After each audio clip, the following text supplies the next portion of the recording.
And now we have Spencer Fernando joining us from his publication, spencerfernando.com. Thanks so much for joining us, Spencer. How are you doing? Not bad. Good to be here. Thanks for coming on. We're talking today about Justin Trudeau's cowardly abstention from the Uyghur genocide vote that happened in Parliament just a few days ago now. What was really interesting about this is that his caucus actually almost turned on him, I might say, and I want to know what you think about that. His caucus actually voted in favor of this motion, but his cabinet, of course, all abstained, including Marc Garneau, who abstained on behalf of the government of Canada, which isn't something that actually happens in Westminster parliaments. What do you think about Justin Trudeau's caucus actually voting in favor of this motion? Yeah, well, I think, for some time it's been kind of disturbing how pro-China Trudeau has seemed, and I think it got to the point where it was even too much for his own party. I mean, many people, you can criticize Trudeau, all you want, but many people in the Liberal Party, I think they see themselves as supporters of human rights. And as people who have good morals when it comes to how countries are treating people, and I think it just got too much for even them to constantly be either defending China or kind of being soft on China. And it reached a tipping point. I would imagine behind the scenes that he and the cabinet were trying to convince them to vote to just all abstain or vote against it. But I think they probably sent the message, said, look, we can't go back to our constituents and say that we're not holding China accountable for their actions. And, they got to a point where even they couldn't defend Trudeau's position on China.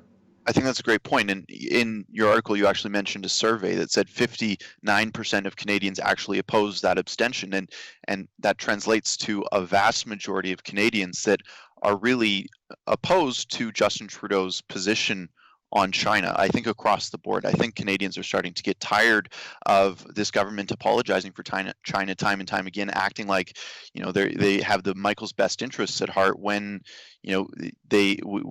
more facts come out every day that Justin Trudeau's government is beholden to the government. They don't really have any leverage at all, from his former Minister of Foreign Affairs having a massive mortgage taken out with the Bank of China. Now, you mentioned that the MPs wouldn't be able to go back to their constituents. Do you think that this is going to translate into a loss of seats for Trudeau should an election be called here pretty shortly, as many people predict? Yeah, well, I mean, the polls don't show that happening. He's still leading the polls. The problem the Conservatives have is, as unpopular as Trudeau may be right now, it looks like they're less popular, and Erin O'Toole is not resonating. And I think I've seen a lot of people, including myself, talking about it. They did just hire someone who had worked for Huawei, and that's the kind of stuff that undermines your anti-China, anti-Huawei messaging. And what could Erin do? What could Erin O'Toole do to shift this? He seems like he's almost dug himself into a bit of a hole. Yeah, it's such an odd move because that's one area where they had, I would say, the total moral and political high ground over the Liberals was on China. I mean, you just get Liberal MPs to basically vote against Trudeau, against what Trudeau wanted, kind of embarrassing him and the Liberal Party. And then after months of anti-Huawei, anti-China rhetoric, then you go and hire someone to work for them. I know people say, "Oh, he's not a bad guy." I'm sure he's not a bad guy.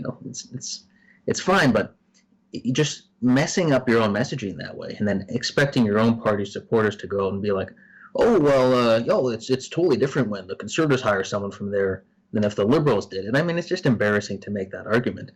So, I'm very surprised that they would do that to themselves.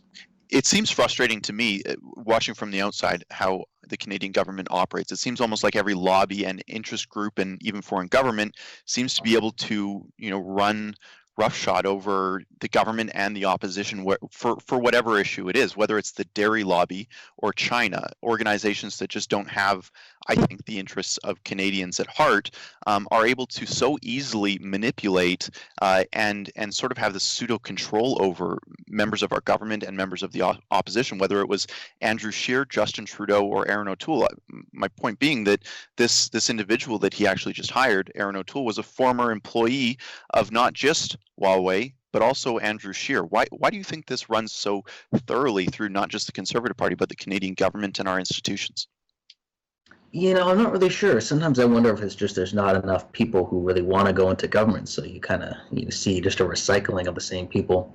they go work for the government, and then their government experience gets them hired by corporations who want to influence the government, and then they do a stint there, and then they go back and they work for the government again, right? This is kind of, rotating around.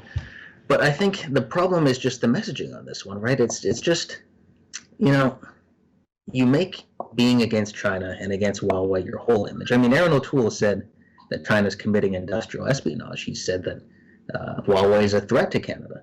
And then you go and hire somebody who worked for them.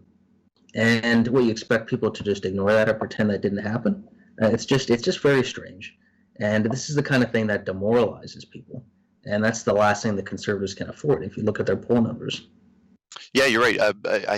I've seen many people who are tired of I don't know if I'd call this a scandal, but they're just tired of being demoralized time and time again. I really just have no idea what Erin O'Toole is going to be able to do to sort of regain this credibility, because I think that China would have been the issue to fight the next election on. I think that if Erin O'Toole kept his powder dry and his hands clean, he would have had that credibility to fight on a ballot issue of international significance. Do you think that he's going to be able to turn this around? Well, I mean, we'll see. I think the problem for them is this was an issue where they had a clear advantage, and now that's been muddied somewhat, right? So the Liberals, they can't really win on China because I think public perception is pretty baked in that they've been too weak. But they can certainly muddy the waters a bit and say, hey, we may not be great on China, but the Conservatives aren't great either, and they did sign that foreign investor protection agreement that locked us in for 25 years with a deal with China that's not so good for Canada. So they can muddy the waters a bit and then shift the conversation in another direction. So the Conservatives may have taken a clear win on this issue and made it a little bit muddy. Certainly. I want to ask you from the international perspective how this looks, how Canada looks to the international community. Just days after the Canadian Parliament approved this motion to call it a genocide, to call it what it is, because that is what it is. The Dutch Parliament actually in Europe did the same thing, and it seems like this is sort of a tipping point, I think, for global politics. Do you think that people are looking at Justin Trudeau's government as sort of a cowardly institution that isn't able to even admit to the most basic facts of what's going on in China? Yeah, I think with our allies would be seen as unreliable, right? I mean, you look at the Five Eyes, for example, there's, intelligence sharing on threats.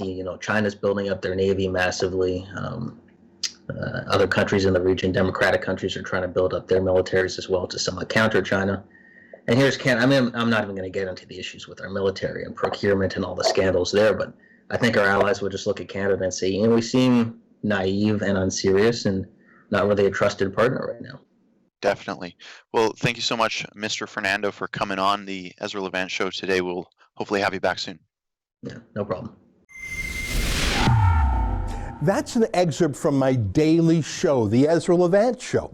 Every day I do a monologue on the news of the day, then I interview an interesting guest, and then I read my hate mail. You gotta subscribe. Go to rebelnews.com.